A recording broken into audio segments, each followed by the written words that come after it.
Folks, Black Star Network is here. Hold no punches. I'm real revolutionary right now. Support this man, Black Media. He makes sure that our stories are told.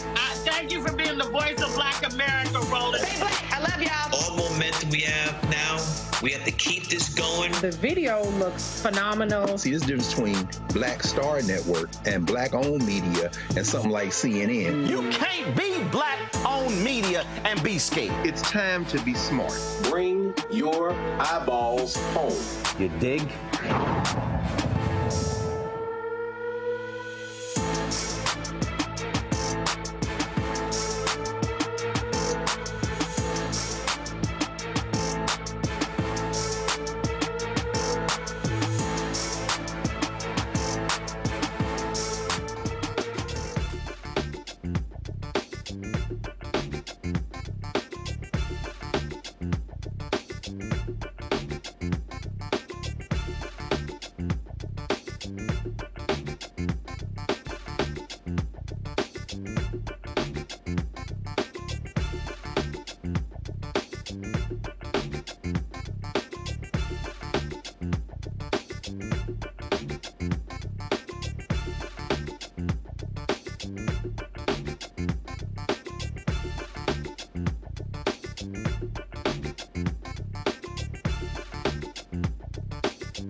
Today is Friday, March 8th, 2024. Coming up on Roland Martin Unfiltered, streaming live on the Black Star Network.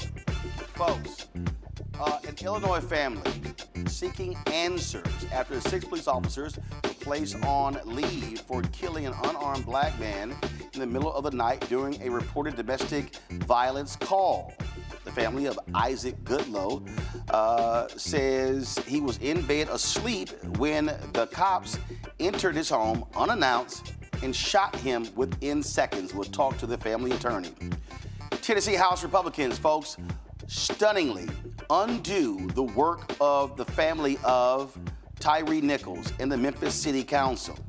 And the lead Republican behind it literally lies to Tyre's parents about this. We will be joined by him and the attorney, Ben Crump. Y'all, this is an unbelievable story, and it goes to show you how shameful Republicans are in Tennessee. Republicans not too happy about Biden's State of the Union. They still are ticked off. Ooh, we're going to talk with Congresswoman Jasmine Crockett, but y'all, we also going to play for y'all the Republican response. It literally was a horror show. House Minority Leader Hakeem Jeffries goes off on Republicans, especially Marjorie Taylor Greene, for their behavior during President Biden's speech.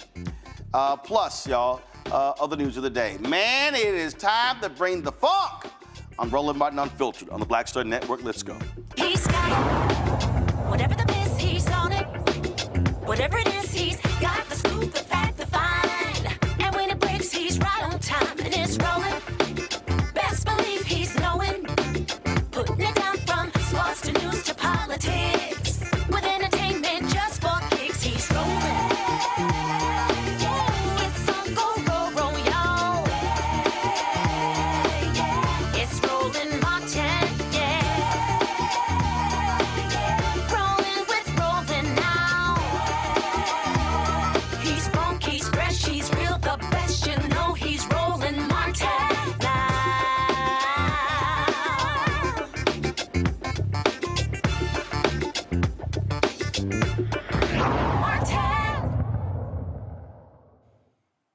An Illinois family demanding answers to know why the names of the 6 police officers involved in the fatal shooting of 30-year-old Isaac Goodlow III have not been released. Goodlow was in bed when these officers entered the home and within seconds shot and killed him. Reports say the officers were responding to a reported domestic violence incident. Goodlow's family says the officers did not announce themselves before entering Isaac's apartment in the early morning hours of February 3rd. The video, folks, we're about to show you is extremely disturbing, and so we want to give you a few seconds to turn away or leave the room if necessary. Hold on. Hold on. Here's one of the body cam videos showing what happened from when the officers arrived at the apartment to EMS arriving themselves. I don't think you need a key. Units hold non-emergency traffic location here from Carroll Street.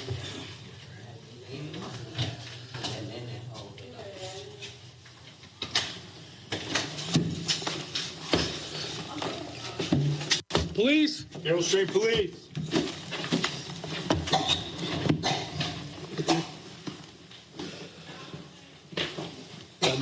We go through this door here. Oh, fuck! Fuck! No! Stop! Hey, he's right here. No, he's right here. Hey, show me your hands. Show me your hands. Show me your hands, man. Fuck.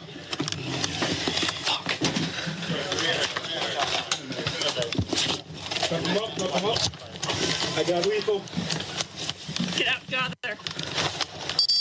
Check behind you. Keep your eyes open. Fuck!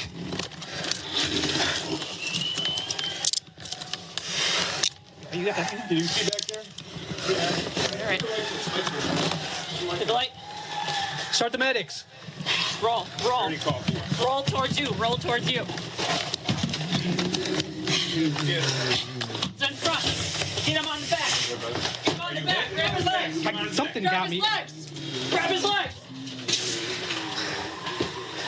Is this self-inflicted or what? No. All right. Are you hit? Are you good? Dude, someone shooting. I think that was a taser. Prom. Check his breathing. Are you hit? Check his breathing. Are you good? Okay. You hit? Are you physically okay? Yes, yeah. Here, okay. Let's do some aid here. Are you okay? Yeah. Gloves. Give me some gloves anyway. In the apartment. Sonia? Yes. Hey, man. Isaac. Hey, man. Isaac. Hey, I need you to stay with me, man. Here, open your eyes, man. Isaac, man.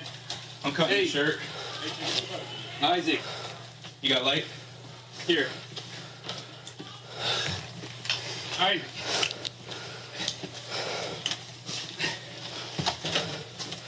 CPR started. CPR started. Isaac, man. Open your eyes. The 6 officers were placed on administrative leave. Joining us from Chicago is the Goodlow family attorney, Andrew Stroth. Andrew, glad to have you here. So this is where I'm confused. Why were they called? Well, they were called because there was a domestic incident. His girlfriend had called, his girlfriend's sister called the police because there was an incident between the two of them. She was then out of the apartment, away from harm's way. And as you saw on the disturbing video you just showed your audience, without cause or provocation, the Carroll Stream police officers broke into Isaac's room and instantaneously shot and killed him. He was unarmed, 30 years old, and they came in with a tactical ballistic shield and tactical gear like it was a military operation, and unjustifiably shot Isaac Goodlow in the heart. One shot in the heart on that fateful morning. So I need our folks to do this here. So I need you to go back, cue the video, because I'm watching this now. Play it just bring the audio down, play it. And so, all right, so Andrew, this is where I'm utterly confused. It's domestic violence. On the call, I take it y'all heard the 911 call. Yes. On the 911 call, does her sister say he's armed and dangerous? He has a gun, he has weapons, anything like that? Yeah, we have not actually, full disclosure, we have not heard all the tape, but we know from what our witnesses have told us that there was none of that. We know that there was an incident, but there wasn't any weapons, and he was alone in his apartment, in his bed, sleeping. Right. And here's the other thing, Roland. She wasn't living with him. It was only his apartment. So the fact that that they were allowed in his unit to kill him the way they did in his bedroom, and then if you notice, after they shoot him in the heart, they turn him over, handcuff him before even rendering any aid. Who let them in the apartment? Well, the maintenance man let them in the main door to his apartment, and then as you saw on your video, the police broke into his bedroom door. All right, so control room, go back to the beginning of the video. So Andrew, this is again where I'm confused. All right, so if you have a domestic disturbance call, domestic violence, in a normal circumstance, wouldn't the cops? That's right. Police, would knock, wouldn't the cops knock on the door first? You would think you would knock on the door first. If you arrive on the scene, second, if I'm not hearing anything, if I'm not hearing any screams or whatever, okay, so now I'm now on the scene trying to ascertain what's going on. Now, folks, do me a favor, bring the audio up, then press play. Bring the audio up, then press play. All right? So I want to hear this. I don't think you need a key. Units hold non-emergency traffic location here for Carroll Street.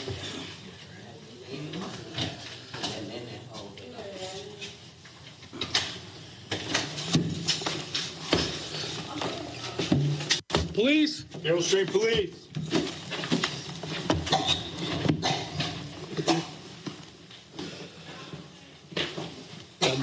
We go through this door here. Oh, fuck! Fuck! No! Stop! All right, stop it right there. Okay, so now, I'm not a police officer, but I would think if cops are entering Carroll Stream Police, if anyone is here, what I heard was, Carroll Stream Police, like they were in a normal conversation. Then they're going room to room, and so clearly one of those officers goes into a room and immediately shoots. I don't see in that video where Goodlow makes a move for a gun or whatever. I don't hear someone entering, hey, Carroll Stream Police, hold your hands up. It's literally shot.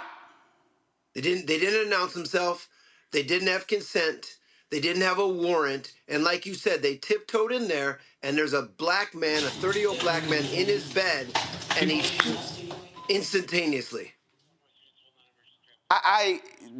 So they're placed on leave.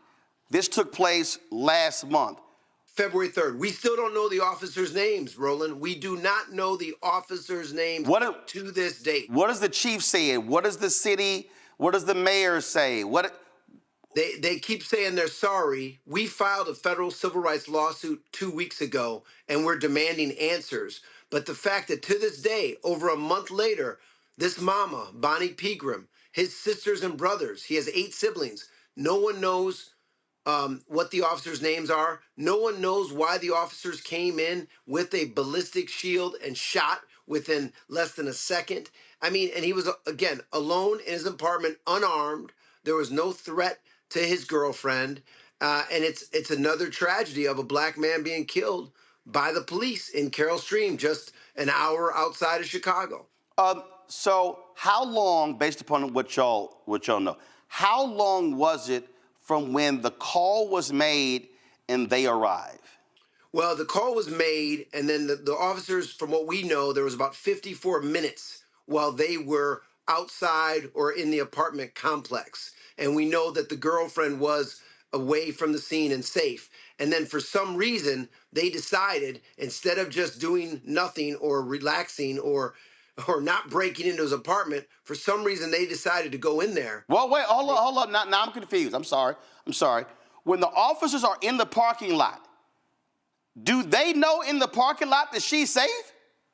Yes, sir. Yes. So wait. So it's not like, hey, a man is barricaded in his apartment with a gun, threatening to kill himself, whatever. They're in the parking lot. They know that she's safe, and then all of a sudden, they wait an hour to barge in like a military assault? 100%. So no exigent circumstances. Think of Roland, Breonna Taylor. Think about these other cases. There was no emergency. There was no exigent circumstances. The cops broke into his apartment with a ballistic shield, shot him in the heart, killed him, and then shot him with a taser, tried to shoot him with a taser afterwards, and then flip him on his face and handcuff him instead of rendering aid. And you got a 30-year-old black man who loved his family and his family loves him, who is tragically gone. So we filed a federal civil rights lawsuit almost 2 weeks ago, and we're demanding answers. The chief has said he's sorry. The mayor has said he's sorry. But that's not enough. This black family deserves answers, and we're going to get those answers. Unbelievable. Andrew Stroth, appreciate it. Thanks a lot. Thank you, Roland. Take care. Gonna go to break. We'll be right back. Talk about this with my panel right here. Roland Martin Unfiltered on the Black Star Network. When you talk about blackness and what happens in black culture, we're about covering these things that matter to us, speaking to our issues and concerns. This is a genuine people-powered movement. There's a lot of stuff that we're not getting. You get it, and you spread the word. We wish to plead our own cause. Too long have others spoken for us. We cannot tell our own story if we can't pay for it. This is about covering us. Invest in black-owned media. Your dollars matter. We don't have to keep asking them to cover our stuff. So please support us in what we do, folks. We want to hit 2,000 people, $50 this month, raise $100,000. We're behind $100,000, so we want to hit that. Y'all money makes this possible. Check some money orders. Go to P.O. Box 57196, Washington, D.C. 20037-0196. The Cash App is $RM Unfiltered. PayPal is R Martin Unfiltered. Venmo is RM Unfiltered. Zelle is Roland at RolandSMartin.com. I'm Dee Barnes, and on the next frequency, Professor Janelle Hobson joins us to talk about hip-hop and its intersection with feminism and racial equality, plus her enlightening work with Ms. Magazine and how the great Harriet Tubman connects with women in hip-hop. So it was not hard for me to go from Harriet Tubman to hip-hop, honestly, because it is a legacy of Black women's resistance and Black women supporting our communities. That's what Harriet Tubman did. That's on the frequency on the Black Star Network. It's John Murray, the executive producer of the new Sherry Shepherd Talk Show. This is your boy, Earthquake. And you're tuned in to Roland Martin Unfiltered.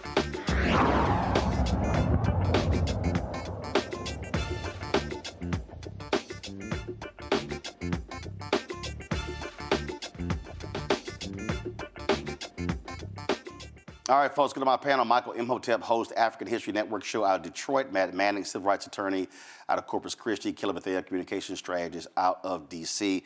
Matt, I hate having to do these stories, play these videos, but the bottom line is, guess what? MSNBC, CNN, Fox News, ABC, NBC, CBS, the other people, they ain't gonna do it. And these families get no attention, and so we have to do this. And you saw the video. What the hell? Yeah, there's no defense for this. And Roland, you asked the perfect question. The question I was going to ask the attorney was how much time was there between the call and when they arrived? And the reason that's so important is what I anticipated the police would argue here is that they were in what's called a hot pursuit.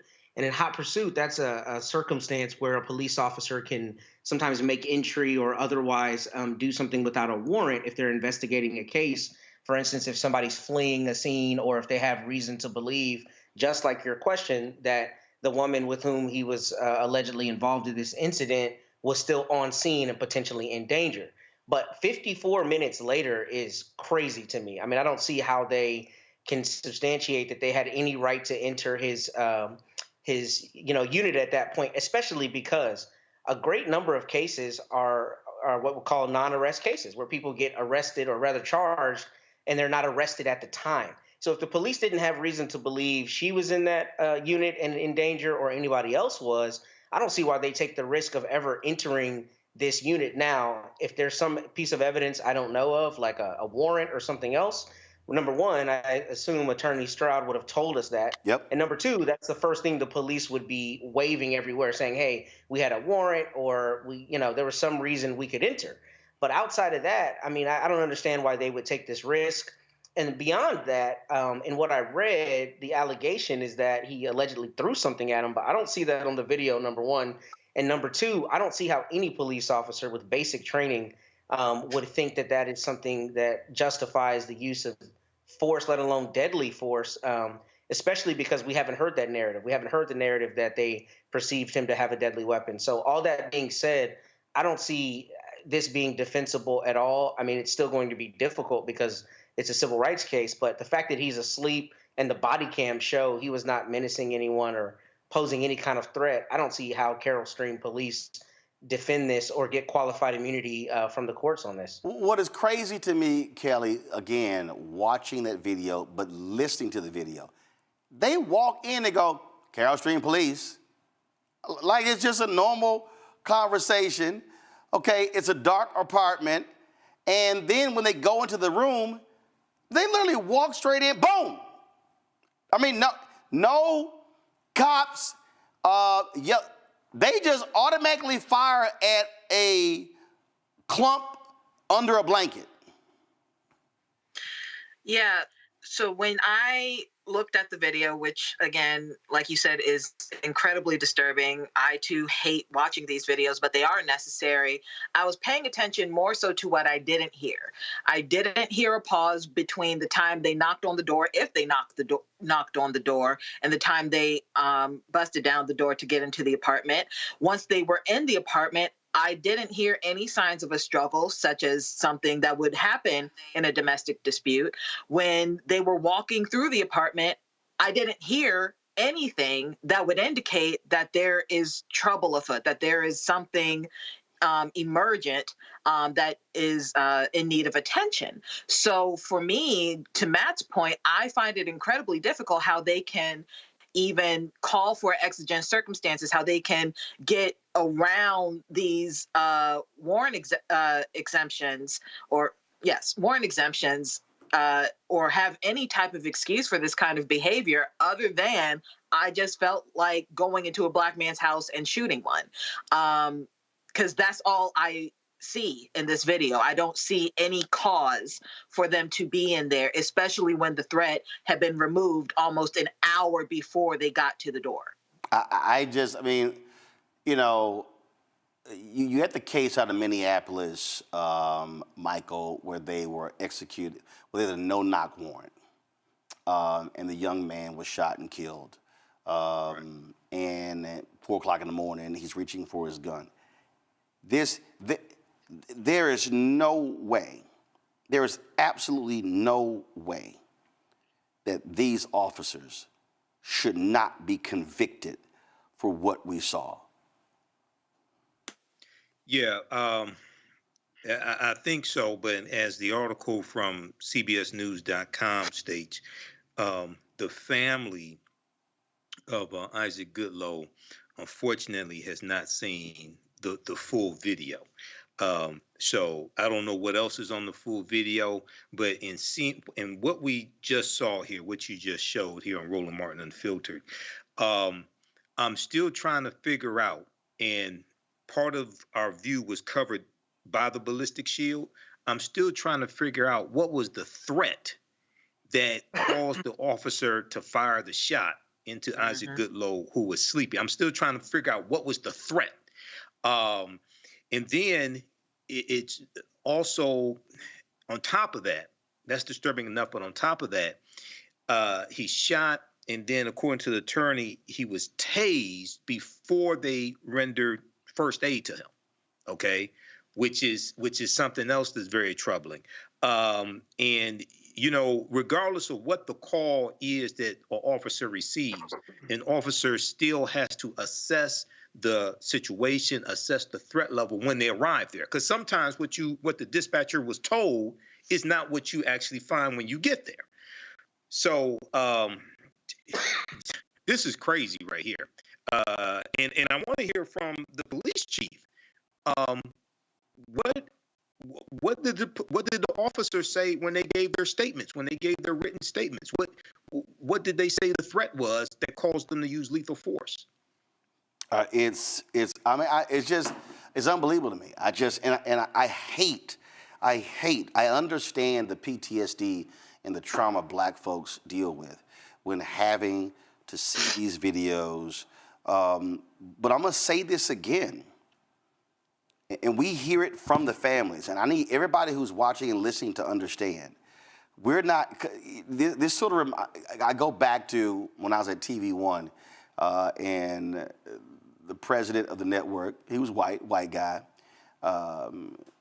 He was bothered that basically almost every day we were leading one of these stories. And he was like, well, why is this always the case? And I went, well, Brad, because black people keep getting shot and killed. And he sort of wanted me to do an explainer each day to explain to our audience why we were doing these stories. And I literally said, Brad, you're white. You need the explainer. My black audience doesn't need me to explain to them why we do these stories. And the problem, again, that I have is, unless a story blows up nationally, mainstream media doesn't care. They don't care. We're going to talk about what happened in Nashville, with the Republicans over the Tyre Nichols bill. You aren't seeing national media talk about what happened there, because for them, Tyre Nichols' story is no longer a major story. And so if these families don't have a place for their attorneys to come on, for them to come on, for us to highlight these stories, they don't get told. And so that's why we show the videos. That's why we provide an opportunity for folks to be able to do this, because otherwise these departments will simply get away with this and it'll be swept under the rug and everybody goes back to their jobs and this family is left with a dead son, cousin, uncle, nephew. That's just the reality. All right, folks, going to a break. We come back. Last night, State of the Union, President Joe Biden brought the heat to Republicans. They're a little salty today, plus they mad because the job numbers came out and the economy is doing well. And then they really mad because one of the Stepford wives in their party gave one of the most horrible responses in American history. We didn't show that BS last night. Ooh, but I'm going to show some of it today. Y'all need to get ready to laugh. But coming up next, Congresswoman Jasmine Crockett joins us right here on Roland Martin Unfiltered on the Black Star Network. Don't forget to support us in what we do. Join our Bring the Funk fan club. Your dollars are critically important for us to do the work that we do. I can't overstate that. When you send, and again, we ask for our fans to give on average $50 each, which is $4.19 a month, 13 cents a day, and we appreciate every single dollar. If you can't give that, you can give less. We totally understand. We appreciate that. If you can give more, we appreciate that. But I'm telling y'all, the work that we do, nobody else in black-owned media is doing. Nobody. Not Essence, not Blavity, not Black Enterprise, not Ebony, not The Griot, not Revolt, not TV One, not any of these folks. We are doing what nobody else is doing, and that is 2 daily 2-hour shows, 5 1-hour weekly shows, and we would love to add more shows. I would love to have more shows on the network. Love, because I got 4 or 5 ideas we can launch if we had the resources. And so please support us in what we do. Send your check and money order to P.O. Box 57196, Washington, D.C. 20037-0196. Cash App, $RM Unfiltered. PayPal, R Martin Unfiltered.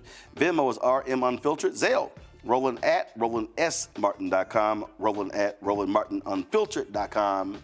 We'll be right back. Next on the Black Table with me, Greg Carr. Democracy in the United States is under siege. On this list of bad actors, it's easy to point out the Donald Trumps, the Marjorie Taylor Greens, or even the United States Supreme Court as the primary villains. But as David Pepper, author, scholar, and former politician himself says, there's another factor that trumps them all and resides much closer to many of our homes. His book is Laboratories of Autocracy, a wake-up call from behind the lines. So these state houses get hijacked by the far right, then they gerrymander, they suppress the opposition, and that allows them to legislate in a way that doesn't reflect the people of that state. David Pepper joins us on the next Black Table, here on the Black Star Network. Grow your business or career with Grow with Google's wide range of online courses, digital training, and tools. Gain in-demand job skills with flexible online training programs designed to put you on the fast track to jobs in high-growth fields. No experience is necessary. Learn at your own pace. Complete the online certificate program on your own terms. Stand out to employers, get on a path to in-demand jobs, and connect with top employers who are currently hiring. Take one professional career certificate program or all 6. Earn a Google Career Certificate to prepare for a job in a high-growth field like data analytics, project management, UX design, cybersecurity, and more.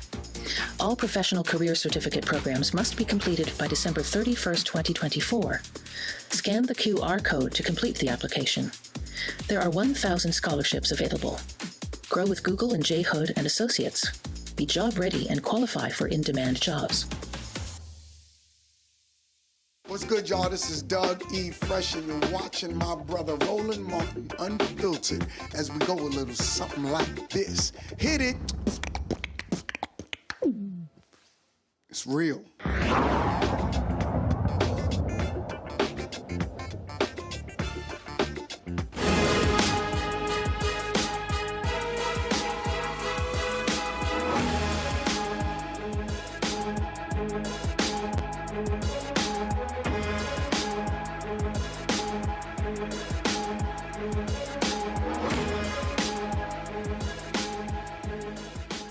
Well, folks, last night, President Biden gave his State of the Union address. According to CNN, the approval percentage for his agenda jumped 17 points. Today, Republicans are just beside themselves. I have looked at some of the tweets, and man, they are mad and upset and just ticked off about getting called out, him calling out the Supreme Court. A little bit later, we're going to show you Congressman Hakeem Jeffries' response. But right now, let's chat with Texas Congresswoman Jasmine Crockett. She was in the room last night. And I must say, you had the crazies there. You had Marjorie Taylor Greene wearing her MAGA stuff. You had expelled former Congressman George Santos walking around, taking up space in the room. You had Republicans, they wouldn't stand up when it came to trying to end cancer. They wouldn't stand up on all kind of different stuff. And so it was definitely interesting. What was it like being in the room? It's so funny because I was talking to Whip Clark this morning, and she said, I need to sit in front of you for every State of the Union address, because I was back there talking about something, yep, and I was saying things like that part, right? As it relates to the president. Listen, we were fired up on our side, and I think that the American people are seeing everything that they need to see of the Republican Party. The fact that you're not standing up for education of our babies, the fact that you're not standing up against Russia, the fact that you're not standing up for ending cancer. These are things that have nothing to do with party affiliation, but have everything to do with humanity. And the fact that they can't side with humanity tells you everything that you need to know about them. I get that the Democrats may not be the perfect party. I get that I may not be the perfect candidate and the president may not be the perfect candidate. But the reality is that the alternative is nothing like what the reality of the Democrats is, which the Democrats at least were trying. And not just trying. I mean, when you hear the president talk about giving teachers a raise, when you hear him talk about, putting Putin in his place, and you see folks sit over there, sit on their hands. You hear him talk about a border bill, and you see Senator Langford of Oklahoma go, that's true, and they still don't like it. That, to me, is what I thought was just interesting. And I'm sitting there going, well, hell, which side y'all on? Yeah, no, you're absolutely right. You know, I will be perfectly honest with you and tell you that I don't know where I would be on a vote for the border bill. I'm going to be perfectly honest. As a progressive, not really sure where I would stand on that bill because it really is a very conservative bill. And as far as I'm concerned, Trump saved us from having to deal with this. It's just a matter of, hey, this is Trump's fault. But that was a true compromise. Like, the president was willing to compromise a lot so that we could get some immediate relief. And I was very concerned about the long-standing ramifications of that bill. And again, when you see Senator Langford, that is because that bill was actually probably the reddest immigration bill that we will ever have an opportunity to potentially vote on. So, you know, the fact that they passed a supplemental that didn't include the border information, I am perfectly fine with that. I'm just ready for them to get that onto the floor because this is a matter of national security. You know, I know that most people aren't necessarily paying attention to foreign relations and what's going on all around the world, but we can't wake up one day and end up and say, well, how did we get here? How did we end up being attacked? How did we end up having to send our mothers, our brothers, our sisters, our uncles, our husbands overseas? Like, what happened? And it would be because of the failures of the House Republicans, maybe just so that they can campaign on it. But I just don't think that we should ever use something like national security as a pawn in political games. So the president, he was throwing some shade last night. Today, right at the Supreme Court. Oh yeah, I love the at Supreme Court. Well, today he was on the road, and he was still feeling a little feisty. Listen to this. If you're tired, you probably watched my address last night.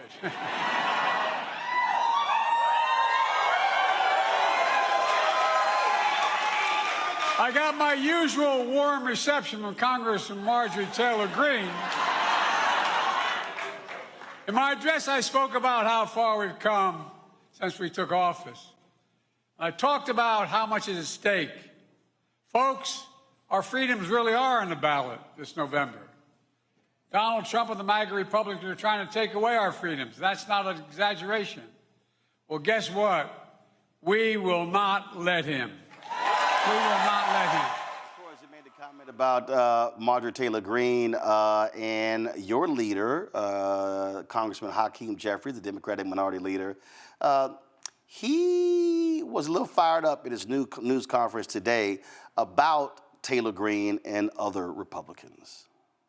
We are going to continue to find bipartisan common ground, exercising common sense whenever and wherever possible with our Republican colleagues on any issue. And we've done that repeatedly from the very beginning of this Congress with respect to avoiding a catastrophic default on our nation's debt, funding the government, repeatedly keeping it open and avoiding a shutdown, passing the National Defense Authorization Act, securing $16 billion in assistance for communities that have been devastated by extreme weather events, passing tax legislation that includes the low-income housing tax credit and an enhanced child tax credit, and most recently, providing the majority of votes necessary to get the first 6 appropriations bills over the finish line. We are going to continue to govern in a common sense way, and we're just asking our Republican colleagues to stop the political stunts. That was an embarrassment last night. A complete embarrassment.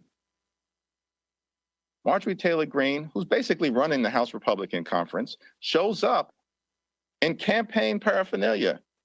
And then these people want to lecture Joe Biden because he delivered a strong and forceful speech that made them uncomfortable because he exposed their lies and shamelessness.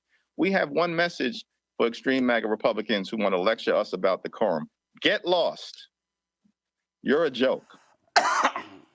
Exhibit A, Marjorie Taylor Greene.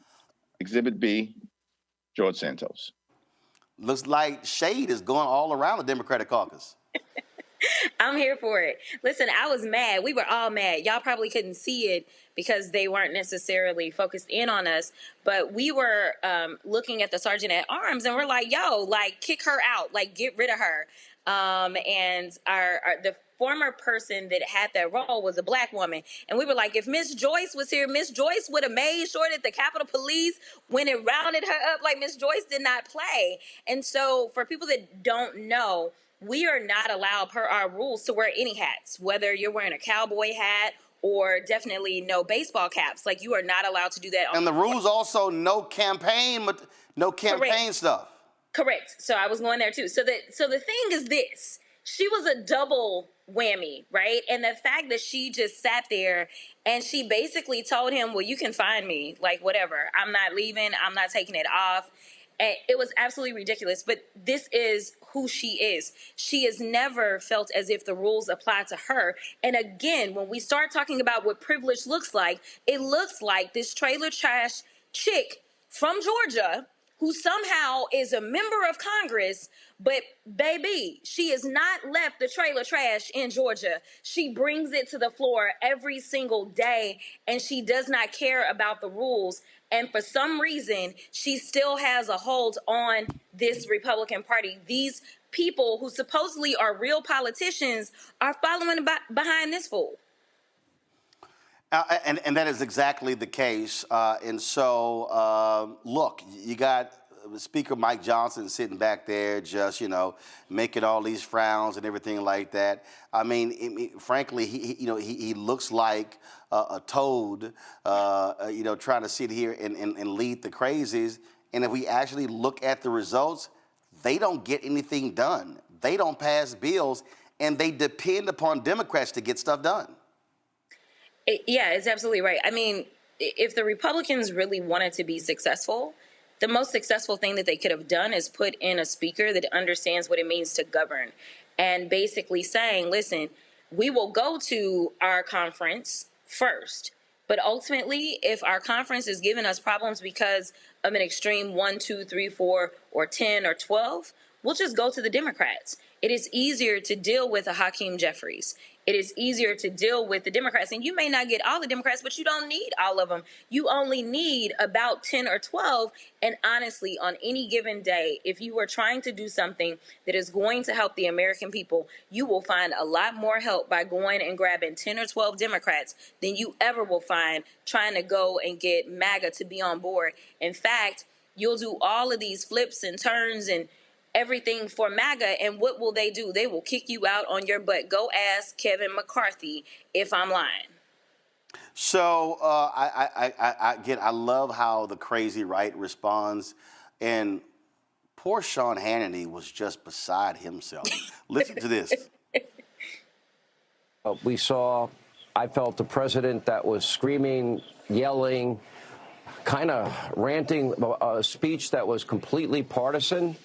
Maybe for reasons that Joe, I guess maybe just known to himself, but I thought it was beyond bizarre at times and frankly a little frightening because it's so different than the everyday Joe that we see and hear from. What was your reaction to such a dramatic difference?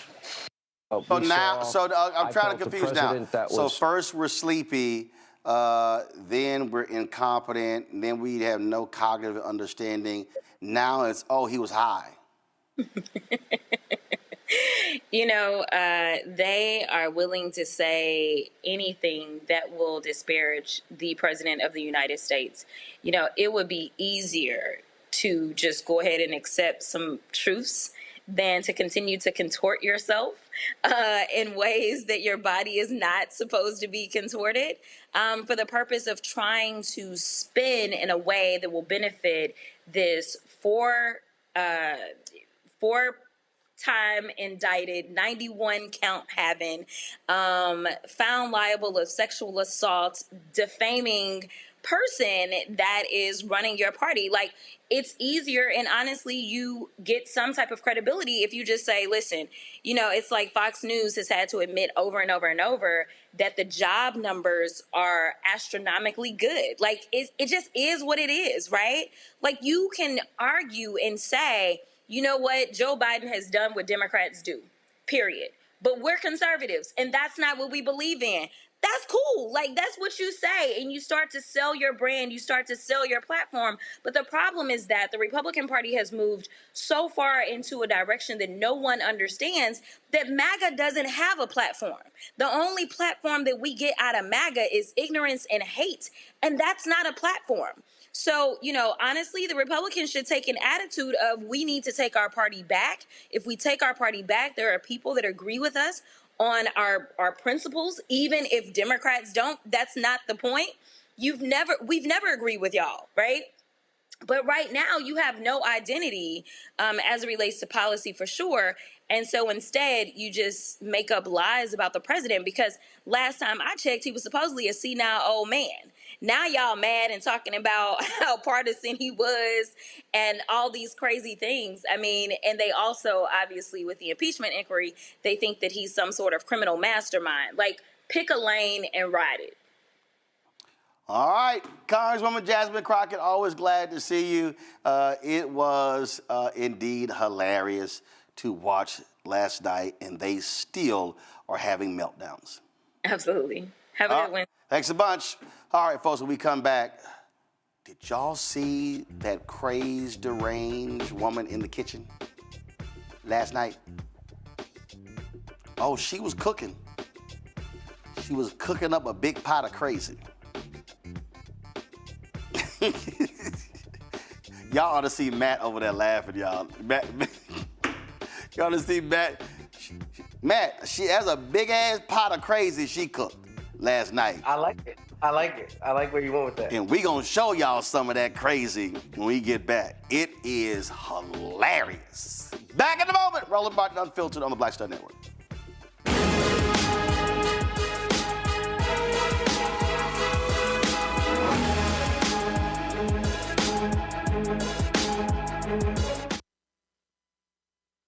On the next, A Balanced Life with me, Dr. Jackie. Just who do you think you are? And maybe more importantly, who is it that you think you're trying to please? The answer to that second question is really wrapped up in the first. Think about that. Being the true, authentic you, no matter the circumstance. But we learn the art of forgiveness, not only of forgiving one another, but forgiving ourselves. And we also learn how to love ourselves so that we can love each other. That's next on A Balanced Life, here on Black Star Network. On the next Get Wealthy with me, Deborah Owens, America's Wealth Coach, I'm sure you've heard that saying that the only thing guaranteed is death and taxes. The truth is that the wealthy get wealthier by understanding tax strategy. And that's exactly the conversation that we're going to have on the next Get Wealthy, where you're going to learn wealth hacks that help you turn your wages into wealth. Taxes is one of the largest expenses you ever have. You really got to know how to manage that thing and get that under control so that you can build wealth. That's right here on Get Wealthy, only on Black Star Network.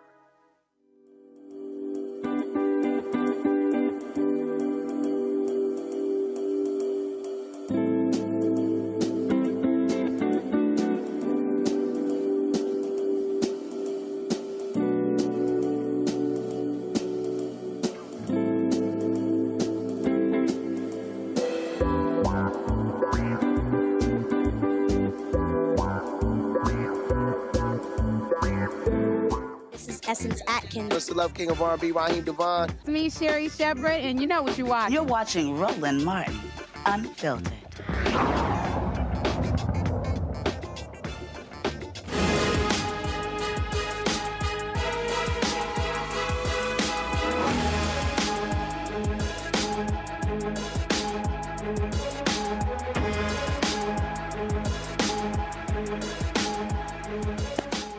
Okay, the response to the State of the Union is really a complete waste of time. It's a joke.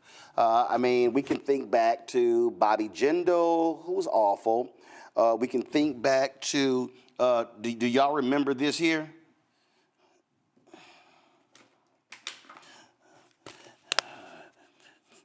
That was Marco Rubio. Even when Stacey Abrams did it from the Union place in Atlanta, I was like, eh.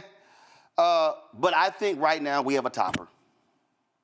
We have undeniably the worst State of the Union response in American history. And that comes to us courtesy of Alabama Senator Katie Britt, who decided last night to do it from the kitchen, considering that's the place where, you know, Republicans want women to stay. I guess it was apropos. But she cooked up a pot of crazy. Now, the folks at Alabama.com, of course, that's the newspaper in the state, they posted this video, and they cover her all the time. And this video had me just rolling because it shows you how she talked last night and how she really talks. Watch. I am looking forward to delivering the Republican response to the State of the Union, so tune in. President Biden's border policies are a disgrace. This crisis is despicable. And the truth is, it is almost entirely preventable. And thank you to all the gentlemen behind me who continue to work diligently to actually secure our border. That's what the American people deserve. But unfortunately, Joe Biden refuses to give that to them. Mr. President, enough is enough. Innocent Americans are dying, and you only have yourself to blame. Everything that we put forth that would actually secure and close the border, the Democrats don't want. This is yet another prong of the failed Bidenomics. This is the definition of America last. The American people are scraping by, while President Biden proudly proclaims that Bidenomics is working. Goodness, y'all. Bless his heart. I am looking forward to delivering the Republican response to the State of the Union. I have no idea what the hell we just witnessed. I know what we just witnessed. That was a sitting United States senator who was speaking from her kitchen, and she was scaring the shit out of us.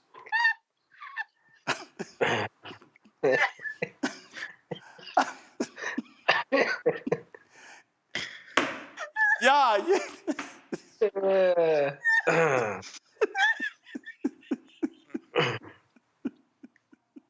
She did a fantastic job too, Ron. So, Michael, what is your response to what she said? Roland, who knew that Alabama had two of the dumbest U.S. senators in the Senate? You got Tommy Tuberville and you've got Katie Britt, old dummy and young dummy. But what you saw was a MAGA hostage video. That's what it looked like, a MAGA hostage video. So I was sitting here last night. I was watching your State of the Union coverage, and I had MSNBC on here in the office. And I was watching you all discuss it without me. And then I looked up and I'm watching. I said, how did my TV change channels to a horror video? Because I'm listening to her. She sounds like she's on the verge of tears. Then she starts talking about a woman who was, horrifically gang raped by men, things like this. And then she's talking about the need for Biden to address the border. But you Republicans just killed a border bill that you've been trying to get for 30 years, and you left Senator Langford of Oklahoma out to dry because Donald Trump told you to kill the bill. But then you support a man who was found liable of rape, committing rape against E. Jean Carroll, but now you're calling out rapists. Okay, so I'm listening to this whole convoluted nonsense, and they fell into President Biden's trap that he laid for them, because he talked about how crazy they were, and Republicans showed their entire ass last night and proved to America this is what you're going to get if they get more power and if Trump gets a second term in office. So this was the response of Trump white nationalist advisor Stephen Miller. He tweeted the following: the SOTU response from Senator Katie Britt is a grand slam. Total evisceration of Joe Biden, deep emotional connection with the American people, and a rhetorical sledgehammer to Biden's sinister border invasion. What say you, Kelly? You are mean to me because this is just not fair. I just started breathing again, man. Anyway,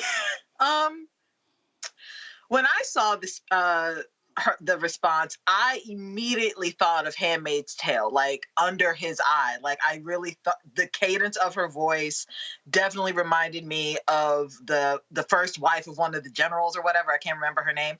But it was very much giving Stepford wife. It was giving robotic, and frankly, it sounded like she had to convince herself that what she was saying was true, or like she was saying it against her will. Like, I would not be surprised if somebody was behind the camera with like her dog threatening to kill it, because that's what she sounded like. As far as what she was saying, I pretty much ignored. I was half asleep for most of it, to be completely honest with you. It's been a long week. I am not going to stay up to listen to lies in response to somebody telling the truth. That's just the fact of the matter of it all. But yeah, you're mean to me. I don't understand. Like, I just started breathing again. You know what? I found it. I found it, Matt. I think I know what happened. Because she was in a kitchen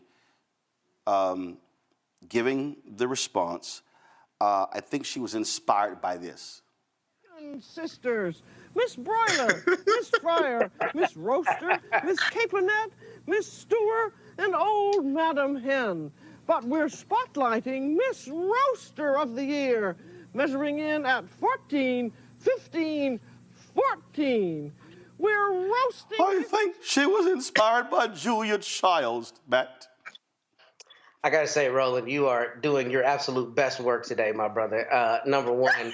Number two, shout out to the brother in the chat, Beamer Driver, who said she was cooking up unseasoned chicken and lies. That took me out of here. So thank you for that comment. But all jokes aside, I'll tell you two things. The first thing that I thought when I was watching it is not only was it absurd, but honestly, I thought this is exactly what white women used to do to brothers back in the day, right? You know, maybe there's an allegation that something happened, and then the moment it becomes advantageous, you turn on these fake crocodile tears. And that's what was so scary about this, was how quickly she could go from being, you know, the wannabe beloved soccer mom talking about her 2 kids and making snacks for them and all this stuff, to President Biden is trying to kill you. I mean, it was very it was obviously fake. And that's a lot of what bothers me, not only about the State of the Union, but about her presentation, is that they're almost playing in our faces, right? Instead of having substantive conversations, one, it's all reactionary, and it's before, frankly, he's even given his speech. A lot of that was surely crafted before then. But there's a level of pageantry where it's almost like they don't take the voters serious. And for anybody who watched that, I mean, all people should have been disrespected because it was very clear she was putting on a show more than she was talking about substantive policy. And the policy she talked about was complete BS. I mean, the idea that, you know, they would reference Putin and the guy they're following behind is the biggest fan of Putin, and somehow trying to claim that Joe Biden is not stopping Putin's march is just intellectually dishonest, and it's completely bogus. And I don't know why they had her take that tack. I get conceptually the thing in the kitchen and trying to play to middle America white voters and fearmonger, but I mean, anybody who has a brain in their head realized that she was putting on a horrible show, and none of that was serious. Man. And I wanted to tell you that I loved Jonathan Capehart's response because I watched it on PBS, and they went to him and he couldn't control it. I mean, he was just like, are you serious? We just watched this garbage? And I think a lot of people felt that way. I mean, it really was the prime example of white woman's tears being weaponized. It absolutely was a joke. All right, folks, got to go to break. We come back. What I'm about to talk about next is not a joke. How a white Republican in Tennessee lies to the face of the family of Tyre Nichols, and they are trying to undo all of the hard work to hold cops accountable in Memphis. I told you these people do not care about black people. They do not care about local control. They do not care about small government. What they care about are protecting cops. That is next on Roland Martin Unfiltered on the Black Star Network.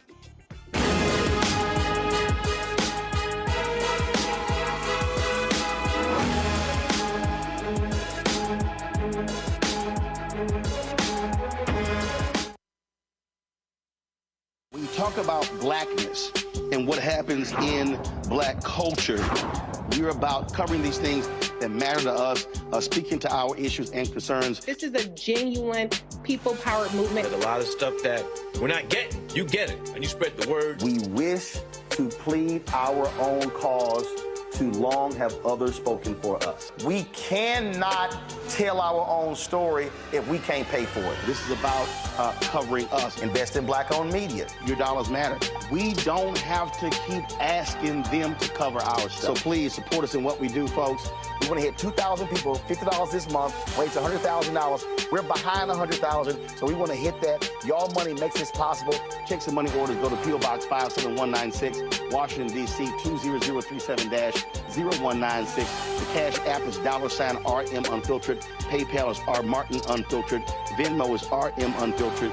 Zelle is Roland at RolandSMartin.com.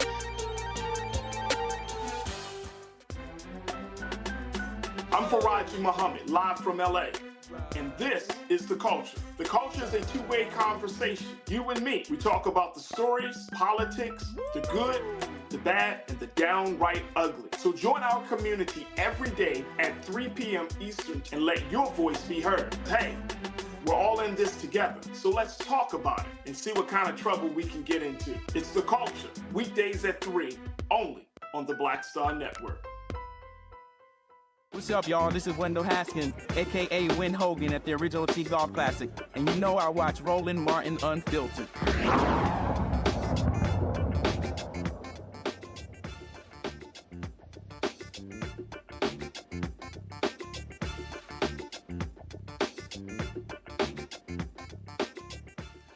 For a long time, I have said the most despicable Republicans on the state level in America were those in North Carolina.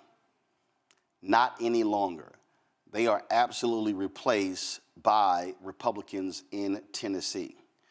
We have seen how spineless these cowards are. We have seen how they expelled the two Justins, Representative Justin Jones from Nashville, Representative Justin Pearson out of Tennessee. We've seen how they have shut down debate, how they have tried to stifle dissent.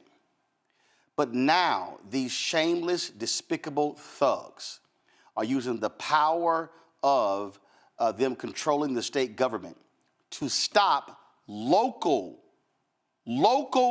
governments from holding police accountable. State Rep. John Gillespie pushed forward a bill that would do this. The family of Tyre Nichols black man beaten to death by Memphis cops. They successfully got the council to pass a bill to hold police accountable. Well, Gillespie wants to overturn that. So, as we discussed the other day, the Nichols family goes to the state capitol. Because they're present, he goes, oh, not gonna bring the bill up till next week. They leave. The next day, he moves it forward. This is a conversation Gillespie had with the family, y'all. With the family. It was a conversation he had with them. You guys showed it earlier, put it up. So he was talking to them. Go ahead and press play. There's something else we need to do here than pass your bill. We need to come to the table together and figure out a solution and not over. And so I really would love for you to just sit down and talk to us before you push this bill through. Because I really feel like even we might can come to some agreement. You know what I'm saying? And I'd love because to have I'm that not saying that everything is right and everything is wrong, okay? Because I work tirelessly, my husband, this lady, all these people have worked tirelessly to push this bill. To push this ordinance for my son, for our son. And what I would ask you to do for my son, put this bill off for today, and then give us the chance to sit down and talk, and then we can come to another. When do y'all go back, or when will you be in Memphis again? In person? We have to come back this week. We can. Well, I hate to. We don't have no problem. We're open. If we have to come back this week, we just name a day, and we can sit down and talk.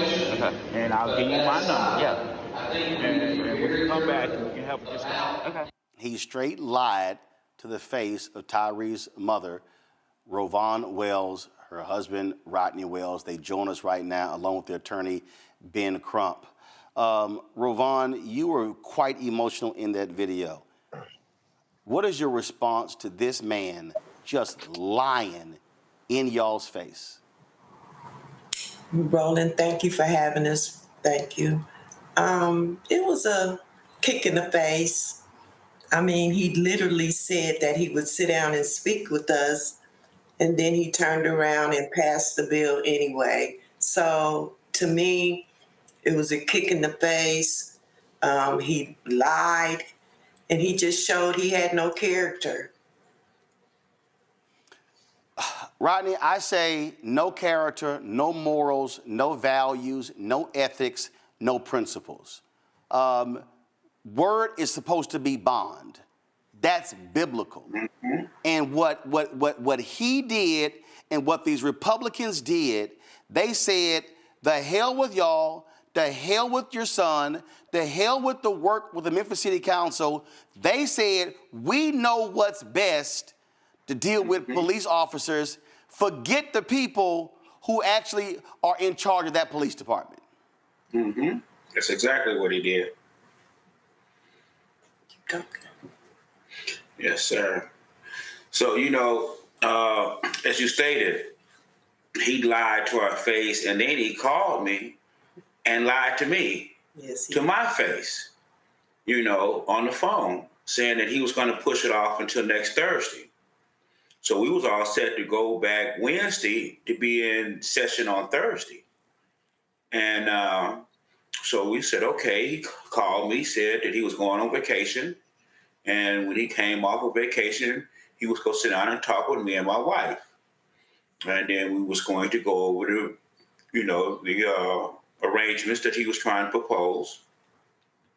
And then turned around Thursday morning, we started getting all of these calls and emails, and, you know, he's about to put it to the floor now. He's about to put it to the floor now. And before we know it, it had passed. Yes. Ben, Gillespie is trying to call this a miscommunication. We got it on video. Yeah. He's literally saying, oh, I would love to have that conversation. He's lying. Yeah, And Roland, that's remarkable journalism that you can show our people on video the deceit and the insincerity when he's talking to parents whose child literally was beaten to death. And what they're attempting to do, Roland Martin, is usurp the authority of local control of majority black city, Memphis, Tennessee, because they don't agree with how the black leadership has tried to put in place laws that will prevent the next Tyre Nichols. It literally is a flagrant disregard for the Constitution of the United States. It's an assault on the Fourth Amendment constitutional guarantees against unlawful searches and seizures. And that's exactly what happened to Tyre Nichols. Unlawful search of his car and seizure of his body that led to his death. And the law was to say we're not going to have pretextual stops anymore for Memphis Police Department. They can't racially profile black people. But the ruling power in the state of Tennessee, these MAGA Republicans said, no, we're going to outlaw the Memphis City Council's policies and procedures. Ravon and Rodney, the thing about this, why this bill is important. This bill is important because, and I do way too many of these stories. In so many instances where black men are being killed, it's over silly minor traffic stops. Other cities, other police chiefs, and other councils have said, stop stopping people for silly stuff like a tail light or something hanging from their mirror. Because we know we've seen those stories. And that's what this law is. And so here you have Republicans in the state capitol who are trying to tell the city of Memphis, which is responsible financially for their police department, and when they screw up, Memphis has to pay those lawsuits out, those settlements out. But this is them saying, we know what's best for Memphis. We're going to be in control. We're going to tell y'all what to do. They are looking to protect cops. They're not trying to protect taxpayers. And that is so true, because even though this ordinance is named after Tyre, this ordinance is to protect all the black and brown citizens of Memphis, because we all know that when they stop most of us, it's not going to be good.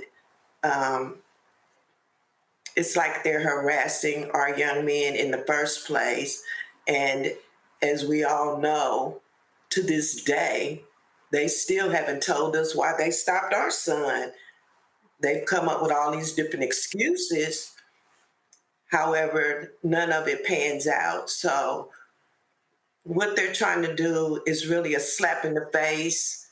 And it just lets you know that Tennessee just don't care about what the citizens of Memphis thinks. And that's not good. That's not a good thing. Ben, the big problem here is with Republicans having supermajorities all across the South, Florida, Mississippi, Alabama, Texas, Tennessee, North Carolina, and other places. We see how on Confederate monuments, how they tell local government how they should conduct their business. And we're seeing this in other areas. This is a perfect example. And when we see it happen in one place, these other Republicans begin to follow. And so this could be the undoing of a lot of that great work if other Republicans do what they're doing in Tennessee.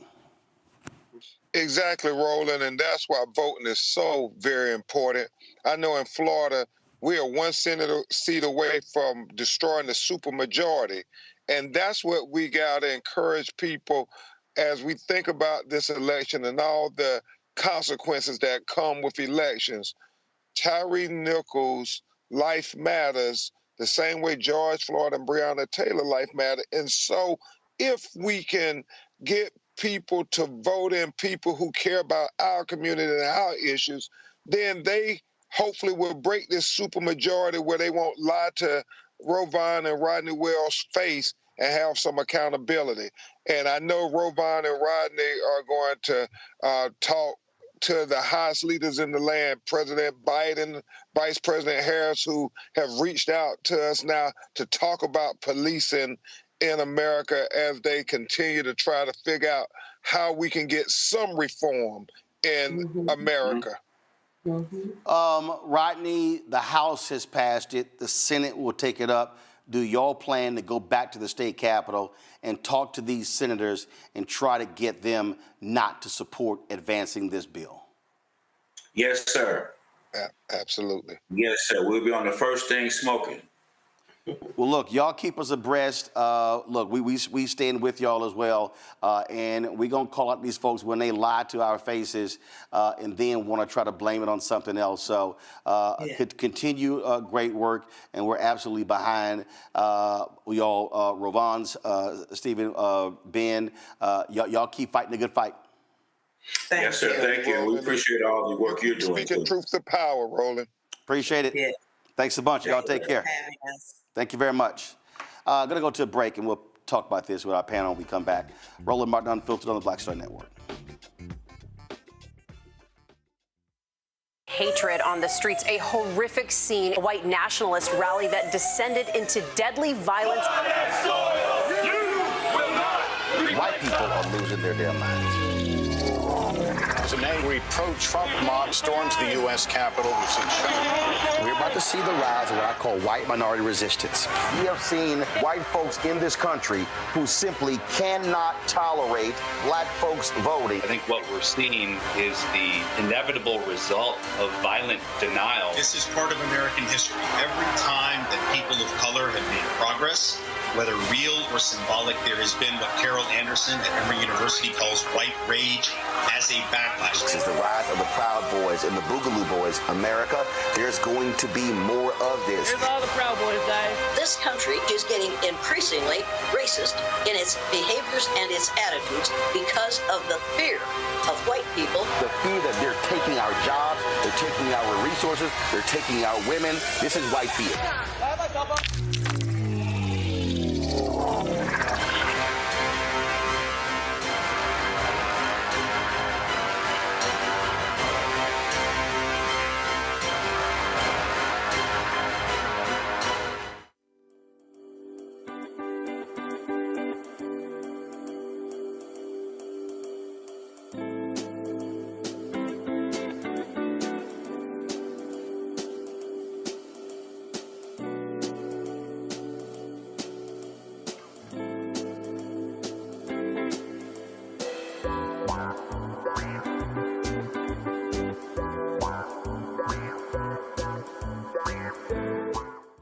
I'm Jamia Pugh. I am from Coatesville, Pennsylvania, just an hour right outside of Philadelphia. My name is Jasmine Pugh. I'm also from Coatesville, Pennsylvania. You are watching Roland Martin Unfiltered. Stay right here.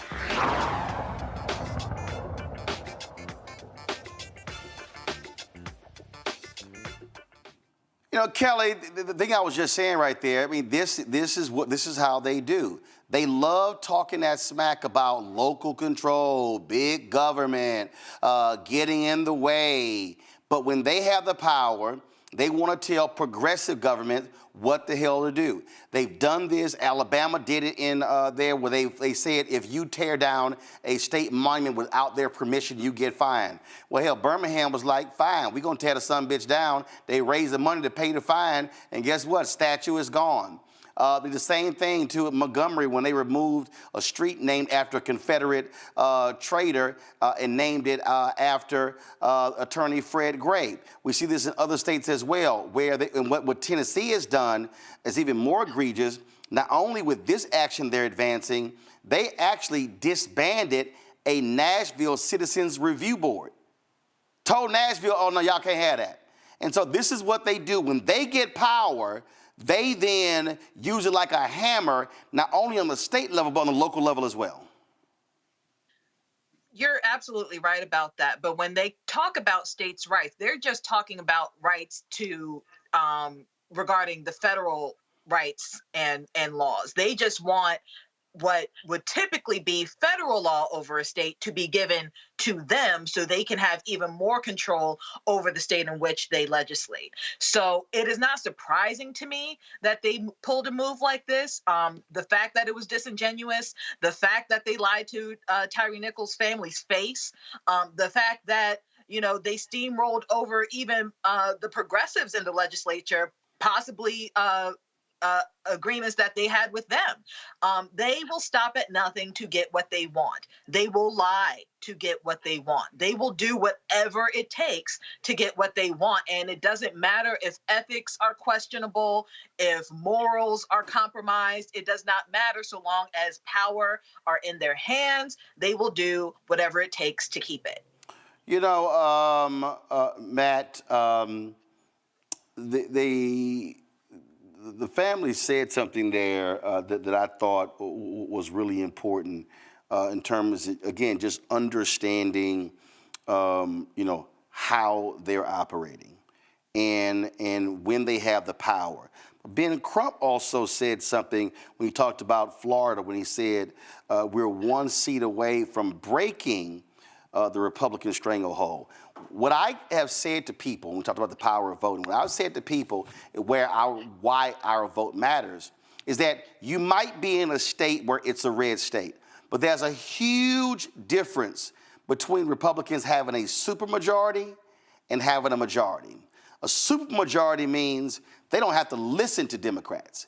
They can pass any bill without them, give them no consideration in the House and the Senate, and it's signed by a Republican governor. That's also, so being strategic means, hey, maybe we can't take over the House or the Senate, but I believe our focus as black folks and where white folks who are progressive, others should be, is stopping the supermajorities.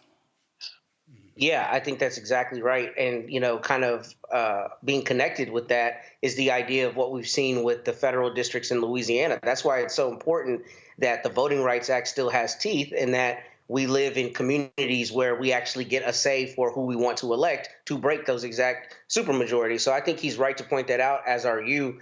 And I think, you know, what's particularly problematic about this, as you've talked about it, you know, it's just so intellectually dishonest that they so often trumpet states' rights. I mean, look at what's happening in Texas right now.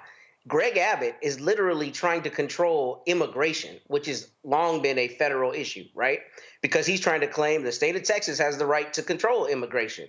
So they're okay with that until it comes to black people or it comes to people who they believe should not be able to wield that power. And that's why that's so important to break those supermajorities, because if they don't have to work with Democrats at all, then you can have no hope that bills like this, which on the local level, the city of Memphis should be able to control, you know, being passed by the legislature to try to overturn that. And here's the thing that's really important about that. The reason local control is so important is because local, you know, governments are the ones that have generally the greatest immediate effect on your life. So this bill would stop pretext stops in Memphis. And what I read showed that most of those pretext stops, as in most places, don't culminate in felony arrests or convictions. So what you have is you have police officers who are using ticky-tack reasons to pull people over to investigate other things. And the city of Memphis didn't think that was appropriate.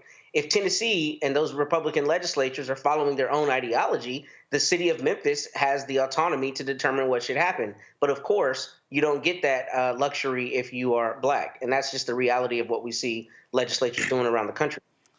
Michael. Yeah, Roland, it appears that Gillespie lied to the family of Tyre Nichols. And also, it wasn't Democrats in the state legislature apparently are criticizing Gillespie as well for bringing the bill to a full vote after the Nichols family said that he assured them that it would be delayed a week. So, and for him to call it a miscommunication, it appears like he doesn't realize he was being recorded.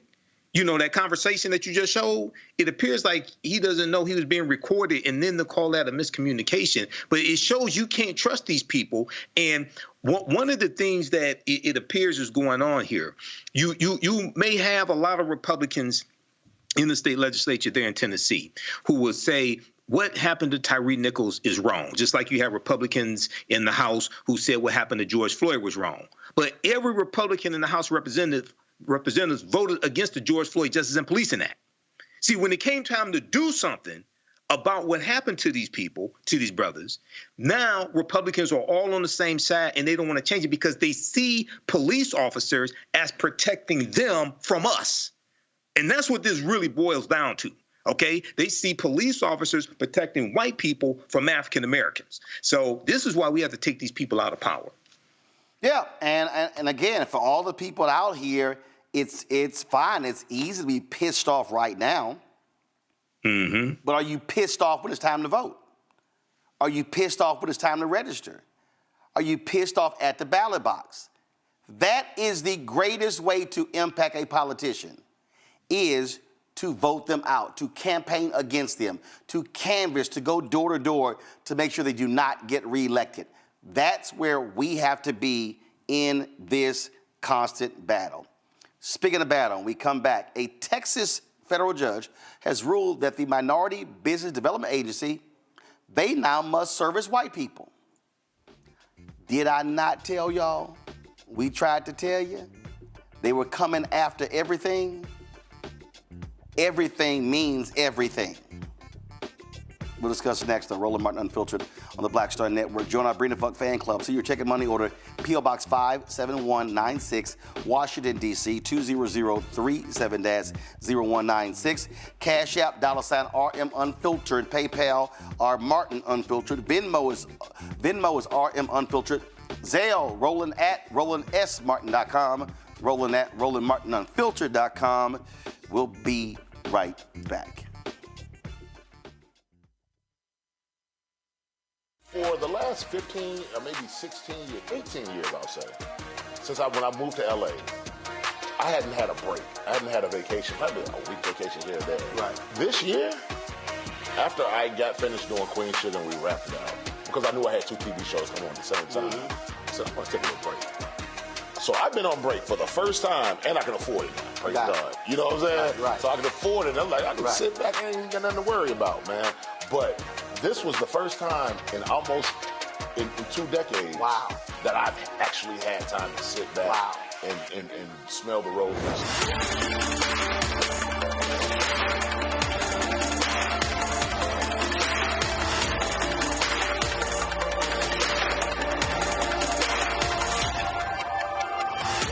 Next on the Black Table with me, Greg Carr.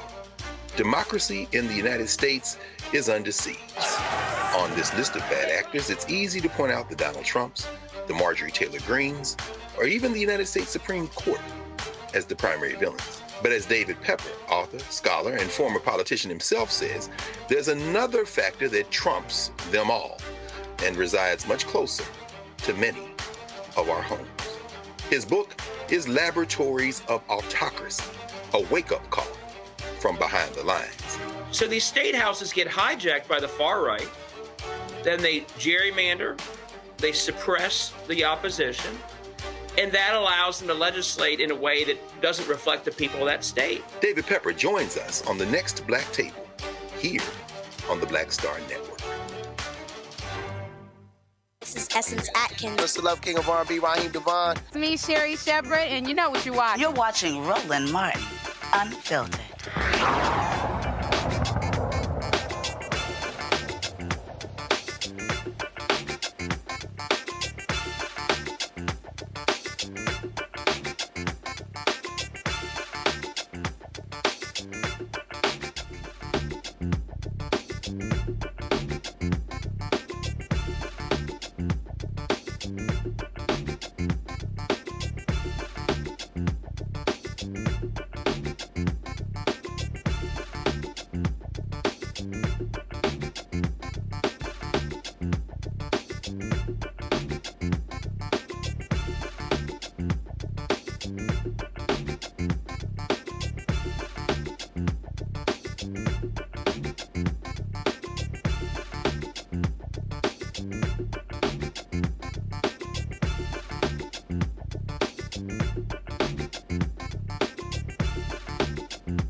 All right, folks, I dropped this book September 2022, White Fear, How the Browning of America is Making White Folks Lose Their Minds. What did I say in this book? They are going to be coming after every single program that they believe gives us an advantage over them, even though nearly everything is for white folks in this country. Well, guess what? It happened on Wednesday. Go to my iPad, Anthony. Federal judge in Texas orders minority business agency open to all races. Now, the Minority Business Development Agency was created under President Richard Nixon. The purpose of this was to assist African Americans and other minorities when it comes to being able to do business with the federal government, providing skills, resources, also access to dollars. Now, the federal government spends upwards, y'all, of $600 billion annually in contracts. Go right to my iPad. In fiscal 2022, MBDA clients secured $1.6 billion in private and government contracts, agency data show. The agency also helped businesses raise $1.2 billion in capital, as well as create or retain roughly 16,000 jobs. Black-owned businesses received $680 million in contracts, the most of any group, followed by Hispanic-owned businesses at $526 million. Now, understand that's 2%. That's less than 2% of federal contracts. Oh, so what do these white conservatives do? They sued. So they argued that, oh, these are discriminatory, and then they give an unfair advantage to certain groups, as if white Americans have not had a massive advantage. So what they did was they filed a suit in Texas. And let me explain to you what they're doing, because they're judge shopping. They are specifically filing lawsuits in places knowing that judge is going to rule in their favor. All of y'all Simple Simon fools who kept telling me I was making too much of a big deal about Biden and Harris appointing federal judges, do you dumbasses now see what I was talking about? This one, again, out of 900 plus federal judges in America, this one federal judge issues this opinion and rules that the MBDA must now serve everybody and not just minorities. Go to my iPad. This judge, Pittman, has emerged as a consistent conservative voice on a range of politically volatile issues. In November 2022, he struck down President Biden's student loan forgiveness program.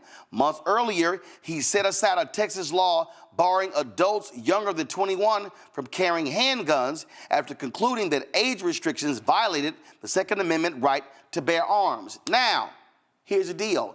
If the MBDA under the Commerce Department does not appeal this decision, this goes into effect all across the country. Scholars are now saying, oh, guess what? This ruling could very well change every single federal program that deals with disadvantaged businesses. Oh, I'm not done, Simple Simons out there. Guess what's then going to happen? They're going to go after every state program.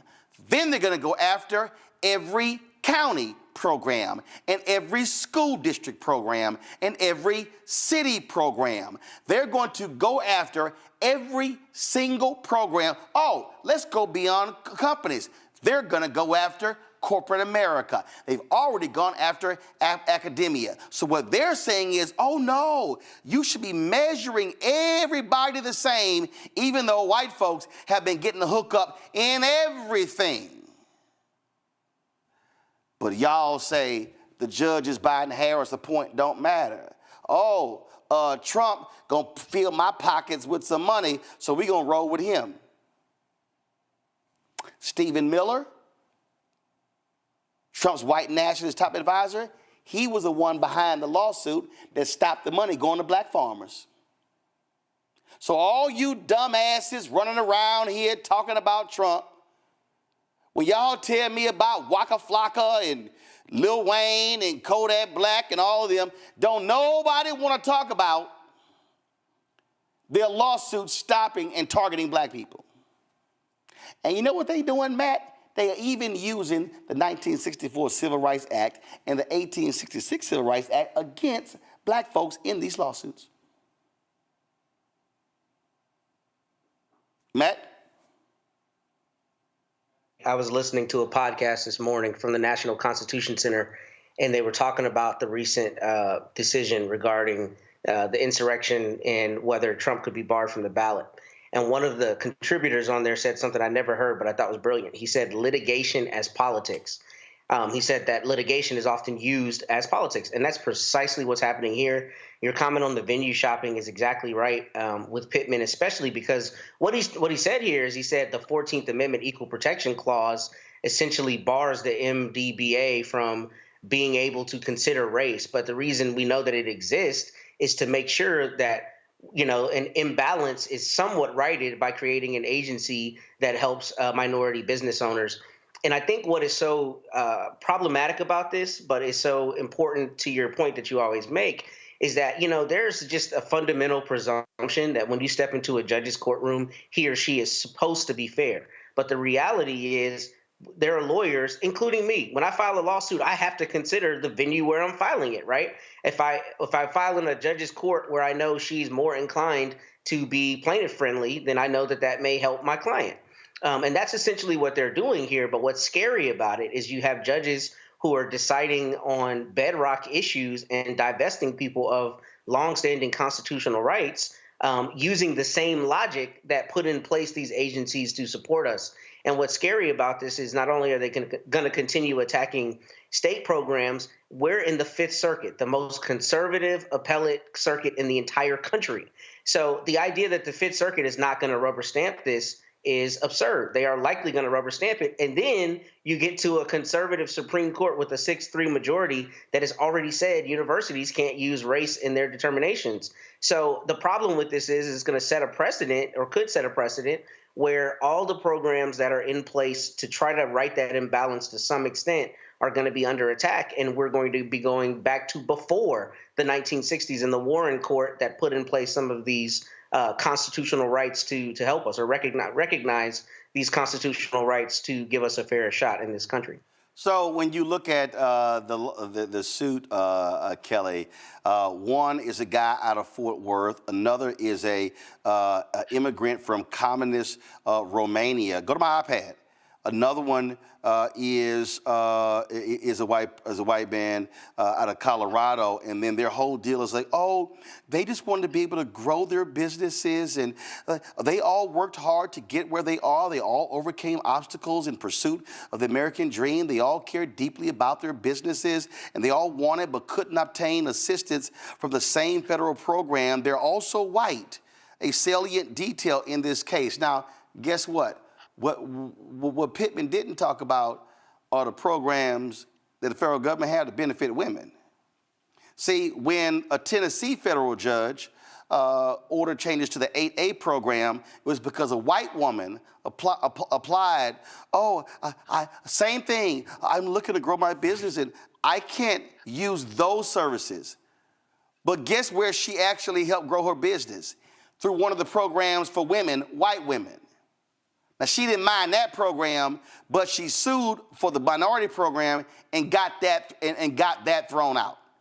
That's what we're dealing with. We're going to see these, and I'm telling you, everybody who's watching and listening better buckle up. They are going to go after any and every program in America that tries to offer some assistance to black people and others when we have had to deal with centuries of white racism, white affirmative action, white DEI, white business development programs.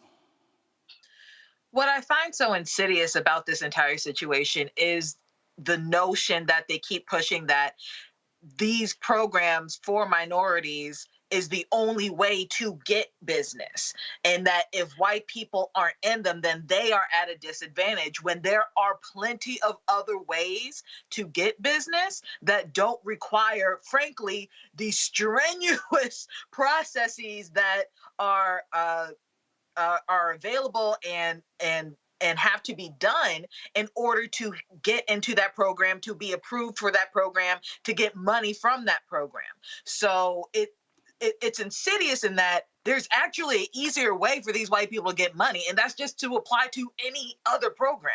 But the fact of the matter is they can't stand the thought of Black people, of minorities, having any type of advantage, which I don't even like using that word in this context, because it's not even an advantage so much as it is a balancing act. It tips the scale so that everything is relatively equal. I'm not even going to say fully equal, but more equal than it was. And they can't stand the fact that there are people in this country, Black people in this country, who are just as good as them and actually need the help because they've been so disenfranchised. And it just comes off as greedy, as insidious, as seated hatred for Black people as a whole to be as full Americans as white people have already been. So, Michael, here's what they're trying to say. Oh, well, the categories are just too broad, so they're assuming that this applies to all, and so then they go, well, this doesn't apply to an Oprah, so this is just too broad and unfair.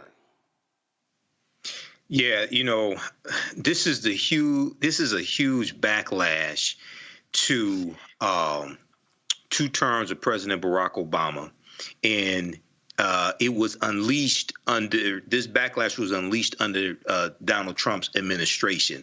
Going back to, we can look at September 2020 when Trump was in office, and he did an executive order banning critical race theory being used in training for federal employees. Then he starts attacking the 1619 Project. Okay, and September 2020 was 6 months before Christopher Rufo put out his tweet talking about how they were going to redefine what critical race theory was, right, and then start attacking it. So all this is all combined together, and this is trying to attack any programs that are perceived as being beneficial to African Americans. So this is why the judicial branch of government is so important, because they interpret law from the legislative branch of government, and they interpret policies coming from executive branches of government. So we're going to see more of this. And when you had the sisters on from the Fearless Fund, okay, you talked about how we were going to see more of this and how they were going to use that lawsuit from Ed Blum. He was really, you said he was really trying to attack corporations. Here we see this attack on the federal government, and for them to use the 14th Amendment, which was created for African Americans, the 14th Amendment of 1868. Now they're trying to use that Reconstruction Constitution against us, and then trying to use the Civil Rights Act of 1866, which allowed African Americans to enter into contracts, legal agreements. That was specifically for African Americans. Now they're trying to use that against us also. So this is why elections have consequences, and why it's important to understand history. And once again, we have to take these people out of power, because it's going to get worse if we don't fight back. Yeah, I mean, again, I keep, and so for all y'all Simple Simons, hey man, you ain't that but a Democratic shield. All you done is said here, you know, shilling for the Democrats. Do you idiots realize every single one of these judges ruling against affirmative action, ruling against the MBDA, ruling against the Fearless Fund, ruling for all of these folks, they're all conservative, Republican appointed judges. Mm-hmm. Can I jump in there? Go ahead. Can I say something? I just wanted to say, Michael really hit something on the head that's super important. These judges very often are textualists, and they talk about what the constitutional amendment was at the time, why it came about. And I'm so glad he mentioned that, because when you look at these Reconstruction era amendments, like the 14th Amendment, it was put into place to protect us, right? So the idea that a judge would use it as a bludgeon against the very people it was intended to protect is not only intellectually dishonest, but it shows you the reality of a conversation I was having with a lawyer the other day in the elevator in Travis County, where he said, man, I'm mad about that Supreme Court ruling. It very often seems like judges just come up with the destination and make up BS to get to that destination. And that's what you're seeing in this case. That's what you're seeing in all of these cases. There's a judge who is politically inclined to not like the idea that people are getting equality through the implementation and the interpretation of these amendments. So he or she just decides that they're going to find a way to take that right away.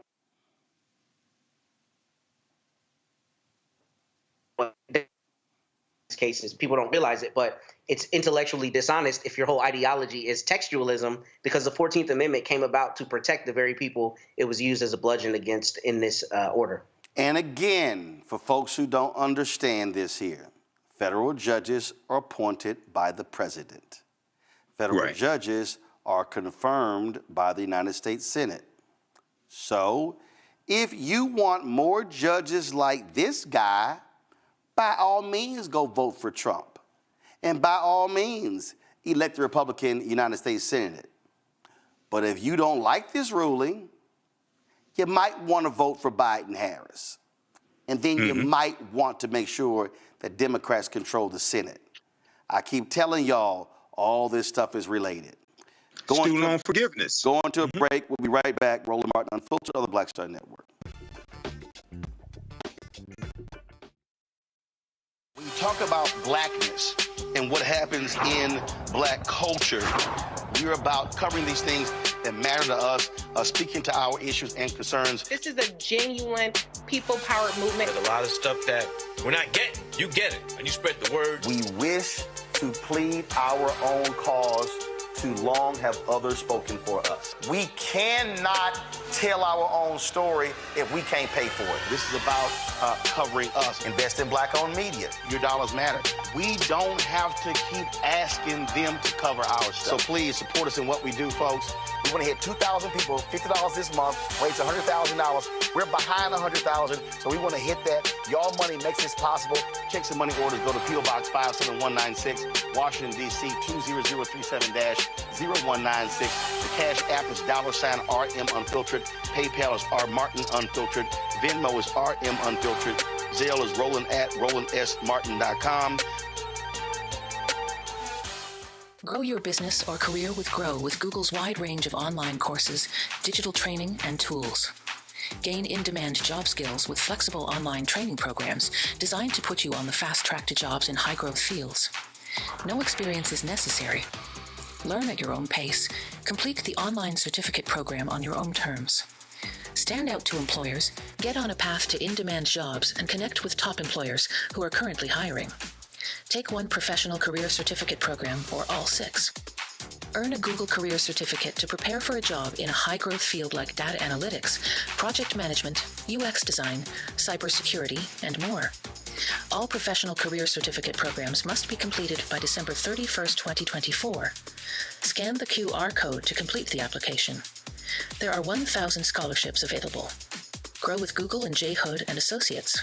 Be job ready and qualify for in-demand jobs. Hi, everybody. I'm Kim Coles. Hey, I'm Donnie Simpson. Yo, it's your man Deion Cole from Blackish, and you watch Roland Martin Unfiltered.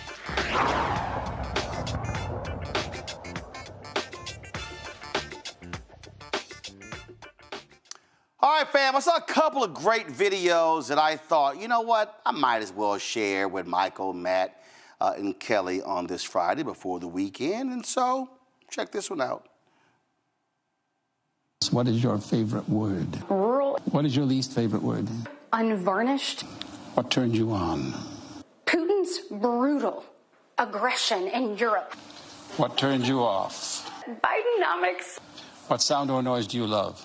Or what sound or noise do you hate? Moms and dads, just like you. What is your favorite curse word? Alabama. What profession other than your own would you like to attempt? Sweeping the floor at my dad's hardware store. What profession would you absolutely not like to mess around with? And cleaning the bathroom at my mom's dance studio. And if heaven exists, what would you like to hear God say when you arrive at the pearly gates? Are you better off now than you were 3 years ago? What is your favorite word? Rural. What is your least favorite word? Unvarnished. Oh, you know, I had to have a little fun with that one. Also, Kelly actually might like this one. Go. Imagined what my story would entail. To think about what the American dream can do across just one generation, in just one lifetime.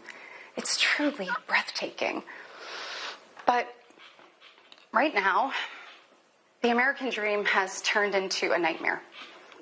I I never could have imagined what my story. All right, let's come on. Sorry, y'all. So that was pretty good one here. I thought this one also was pretty good. As two mommies, I have to send my kids to school where there are books that aren't the Bible. How can I explain this to my children, Bridgestone and Esther? Y'all, as a mom, I have dinner on the stove. Shit, I forgot. This will be just a second. Innocent people. All right, I saw one more, which I thought was pretty funny. Here we go. So I can't wear shoes. My feet are freezing. They said I have to be barefoot. Okay. I think it'd be easier if we did this in my office, where I work. I'm a senator, I could do it in the office. No, we have to do it in the kitchen. You want my husband to do it in the office, but my husband's, I'm the senator, he's not, I'm the, no, okay, yeah. No, I love this line about empty seats at the kitchen table. I really can't believe they're gonna let me talk about gun violence. Oh, it's not about guns, it's about illegal immigrants. Okay, is that a bigger problem than guns now? I'm so confused. No, okay. But I just couldn't let go of it, Kelly. The Handmaid's Tale one is officially my favorite. Her name is now of Mitchell. If you don't understand that reference, I can't help you because it's going to take way too long for me to give you the full story of how that is related to the Handmaid's Tale. But her name is now of Mitchell. That was just a very weird response to a State of the Union address. It was just weird. And in fact, this was Speaker Mike Johnson as he watched Senator Britt deliver her speech.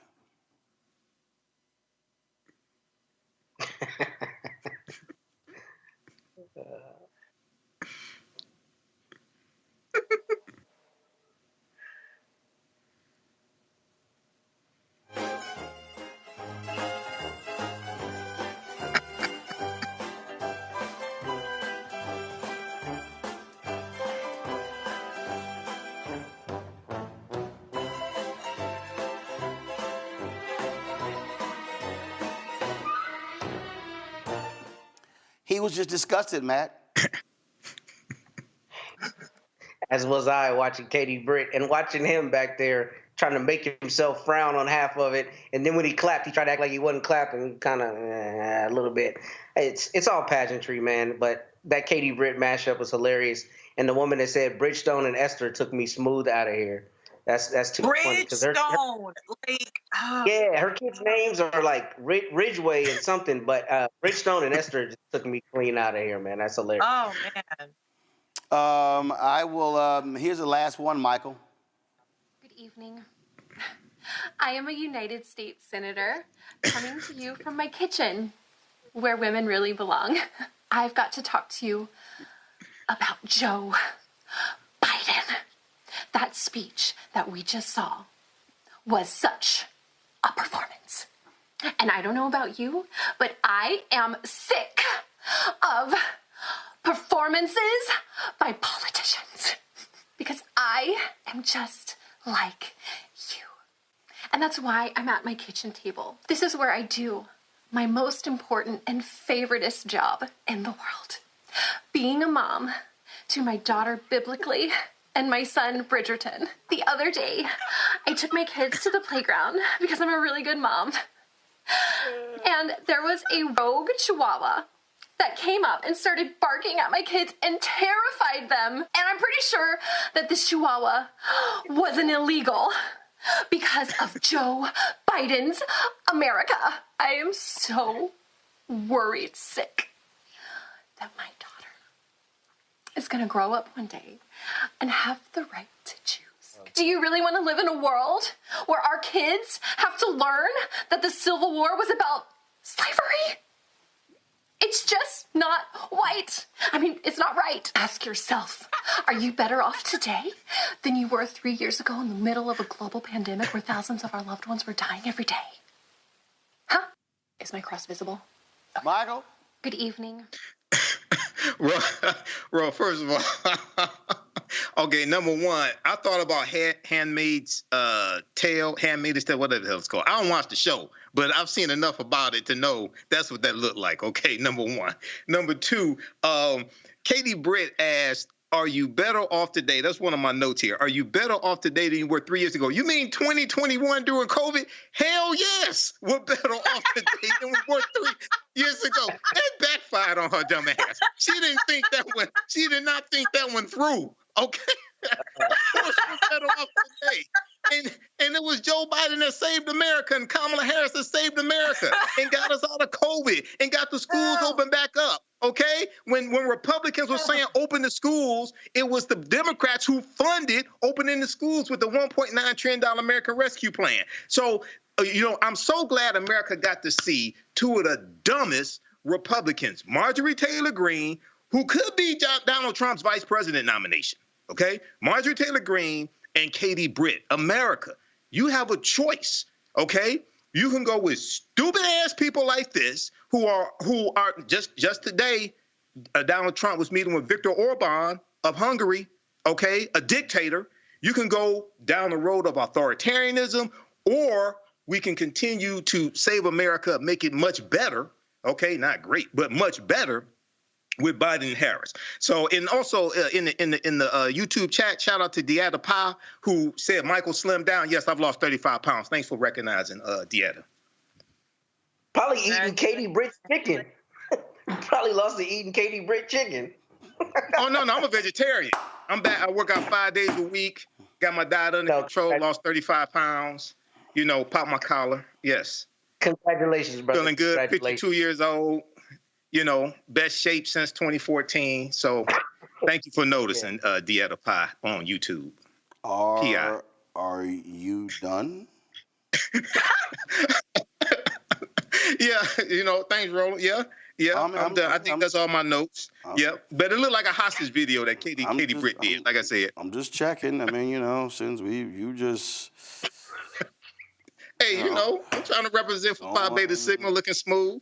Hey, brotherhood, scholarship, and service. Anybody else want to reveal their workout plans? Anybody I do Insanity, Sean T. Insanity, 5 days a week, and lift weights. Yep, so it works. Insanity Max Cardio.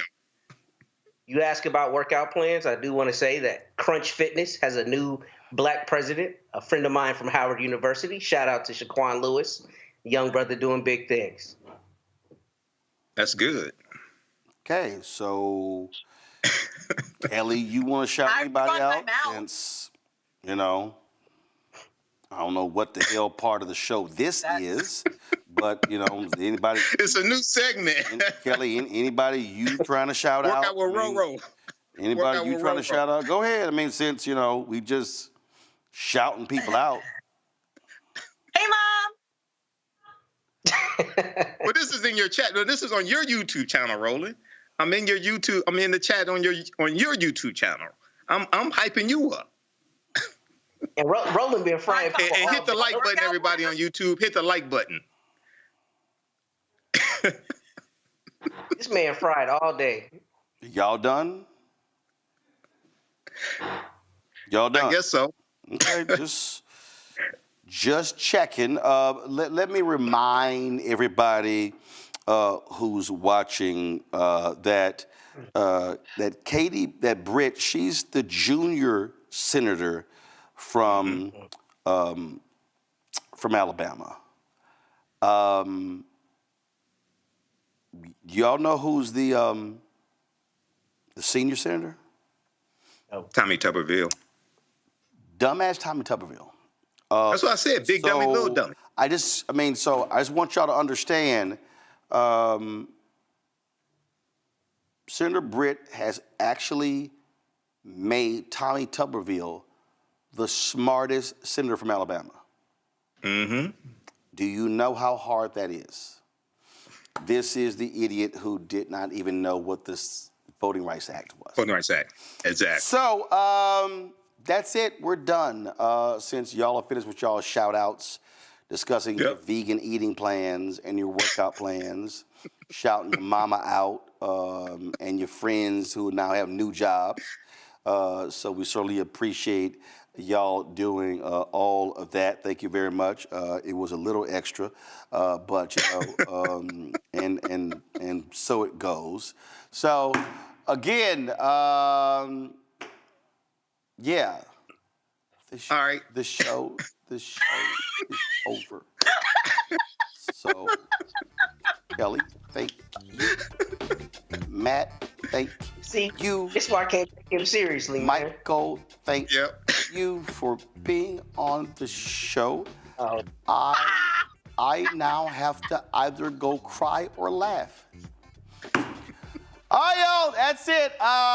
Be sure to download the Black Star Network app, Apple phone, Android phone, Apple TV, Android TV, Roku, Amazon Fire TV, Xbox One, Samsung Smart TV. Watch our 24-hour, 7-day-a-week streaming channel on all the available platforms. You can check us out, of course, Amazon News. Go to Amazon Fire.